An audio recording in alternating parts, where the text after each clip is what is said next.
আজ উপস্থিত হয়েছি মাসিক সনাতন ধর্ম সভায়। এই মাসিক সনাতন ধর্ম সভায় আমরা যে উপস্থিত হতে পেরেছি, যে কল্যাণে উপস্থিত হতে পেরেছি, সেই কল্যাণের সারথীদেরকে আমি আমার ভক্তিপূর্ণ প্রণতি জ্ঞাপন করছি। ভক্তিপূর্ণ প্রণতি জ্ঞাপন করছি আমার জন্মদাতা মাতা পিতা সহ বাক্যগুরু শ্রী হরিপদ সরকারের শ্রীচরণে। শুরুতেই আমি চণ্ডীদাসের, মধ্যযুগের চণ্ডীদাসের দুটি কথা দিয়ে আমি শুরু করতে চাই। মরম না জানে ধর্ম বাখানে, এমন আশ্রয়ে যারা, কাজ নাই সখী তাদের কথায়, বাহির রহুন তারা। আমার বাহির দুয়ারে কপাট লেগেছে, ভেতর দুয়ার খোলা। তোরা নিশার হইয়া আয়েল সজনী, আধার পেরিয়ে আলা। আলাটির ভেতরে কালাটি রয়েছে, চৌটি রয়েছে তথা। সে দেশের কথা এদেশে কহিলে, মরমে লাগে ব্যথা। আমরা দেখবেন ঘরের দরজা দেই, ঘরের কিন্তু অনেকগুলো দরজা থাকে, তার ভিতরে একটা দরজা থাকে বাইরে। যে দরজাটা আমরা বন্ধ করে রাতের বেলায় ভেতরের দরজাগুলো খোলা রাখলেও সমস্যা হয় না। ঠিক আমাদের এই যে মানব দেহ, এই মানব দেহের মধ্যে বেশ কিছু দরজা আছে বাইরে দিয়ে। এই বাইরের দরজাগুলো বন্ধ রেখে আমরা যদি আমাদের ভেতরের যে প্রাণের দরজাটা আছে, সেই প্রাণের দরজা খুলে যদি আমরা একটু ভগবানের কাছে আত্মনিবেদন করে আমরা যদি সকালবেলা বাড়ি থেকে বের হই অথবা যে কোনো কাজে হাত দেই, সেই কাজে সফলতা না হয়ে পারে না। কিন্তু আমরা কি করি? আমরা দেখেন কি করি, আমরা সবাই বলি যে আমরা খালি হাতে এসেছি, আবার খালি হাতেই যেতে হবে, এই কথা আমরা বলি না? কিন্তু আমাদের এই ডক্টর মহানামব্রত ব্রহ্মচারীজি কি বললেন যে না না, আমরা কেউ খালি হাতে আসিও না, খালি হাতে যাইও না। সম্পূর্ণ বিপরীত কথা। কিভাবে বললেন, কেন বললেন? তাহলে খালি হাতে আসি না এর মানে কি? আমরা কিছু নিয়ে আসি। তাহলে আমরা কি নিয়ে আসি? আমাদের কথা হচ্ছে আমরা কি নিয়ে আসলাম।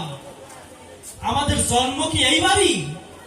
ভগবান শ্রীকৃষ্ণ যদি বলতে পারে, হে অর্জুন, তোমার এবং আমার বহুবার জন্ম হয়েছে, যদি এই কথাটি বলতে পারে, তাহলে আমরা কি বলতে পারি যে আমাদের এই মাত্রই জন্ম হয়েছে, এই জন্মই প্রথম জন্ম? কখনোই না।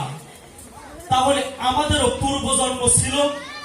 তাহলে পূর্বজন্ম যদি থেকে থাকে, আমাদের সেই জন্মে কিছু কৃতকর্ম ছিল, তাহলে ওই কৃতকর্মের যে ফলাফল, সেই ফলাফল আমরা এই জন্মে নিয়ে এসেছি। তাহলে আমরা কি নিয়ে যাব?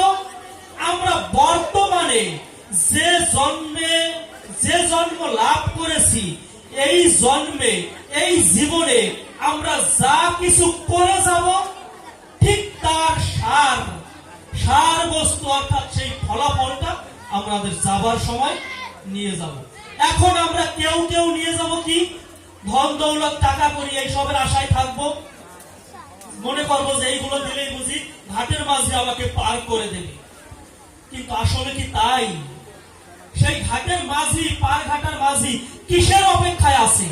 আজকে আপনারা যে সুন্দরভাবে সাধু সঙ্গ, ভক্ত সঙ্গ করতেছেন, এই ভক্ত সঙ্গের যে ফলাফল, সেই ফলাফলের আশায় আমার ভগবান পার ঘাটায় বসে আছে যে কখন আমার একজন ভক্ত আসবে। আমি সেই ভক্ত যখন ভক্তদের কাছ থেকে একটু চরণ ধুলি নিয়ে এসে আমার নৌকায় দাঁড়াবে, আমি সবাইকে পার করে দেব। আমার ভগবান থাকে সেই আশায়। তাহলে আমরা কোনো কিছু নিয়ে আসি না, এই কথাটা বলা যাবে না। আমরা নিয়ে আসি এবং নিয়ে যাব। আমরা যা নিয়ে যাব, আমরা একটু এখন থেকে যদি একটু চিন্তা ভাবনা করি যে আমরা কি নিয়ে যাব, এইটুকু নিয়ে যদি আমরা চিন্তা করি যে আমরা কি নিয়ে গেলে পরে আমাদের পার ঘাটাতে কোনো সমস্যা হবে না, পার ঘাটাতে সেদিন আর বিপদ হবে না।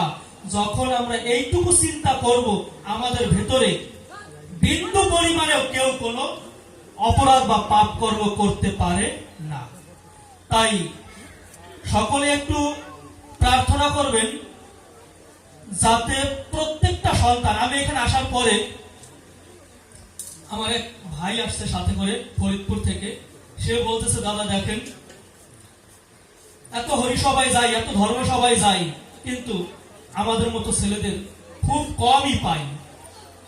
এটা আমাদের জন্য, আমাদের সনাতনীদের জন্য একটি অশনি সংকেত। স্বামী বিবেকানন্দ 1893 সালে শিকাগো ধর্ম মহাসম্মেলনে তিনি বলেছিলেন, সকল ধর্মের জননী স্বরূপ আমার এই সনাতন ধর্ম। সকল ধর্মের জননী, একটা পরিবারে 5টা ভাই থাকতে পারে কিন্তু তার মা কিন্তু একজন। ওই এক মা থেকে 5টা ভাই, ওই 5টা ভাই থেকে 5টা মতামত সৃষ্টি হতে পারে, কিন্তু আমার সকল ধর্মের জননী স্বরূপ যে সনাতন হিন্দু ধর্ম, এই কথাটা সেই শিকাগো বিশ্ব ধর্ম মহাসম্মেলনে তিনি দৃঢ় কণ্ঠে উচ্চারিত করেছিলেন এবং স্বীকৃত পেয়েছিলেন। তাহলে সেই সনাতনে জন্মগ্রহণ করে আমি যদি আমার সনাতন সম্পর্কে না বুঝি, না জানতে চাই, না পড়ালেখা করি, আমার সন্তানকে যদি আমি শিক্ষা না দিতে পারি, এই ব্যর্থতা অন্য কারো না। আমার জমিতে ফসল হবে না, এই দোষ অন্য জমিওয়ালার কখনো আমি দিতে পারি না। আমার জমিতে ফসল হয় নাই, এই দোষ আমার। অতএব আমার জমি আমাকে সঠিকভাবে চাষাবাদের কাজে লাগাতে হবে। আমরা সবাই সেই পথে অগ্রসর হব যাতে আমাদের এই ধর্মটা সঠিকভাবে আমরা পরিচালিত করতে পারি। পরিচালনা করবার কিছুই নাই, আমরা যাতে পরিচালিত হতে পারি এতটুকু যদি আমরা প্রার্থনা রাখি এবং নিজেরা চেষ্টা করি, তাহলেই সম্ভব যে আমাদের এই সনাতন ধর্মটাকে একটা আলোকিত ধর্ম হিসেবে বিশ্বের মাঝে ফুটিয়ে তুলতে।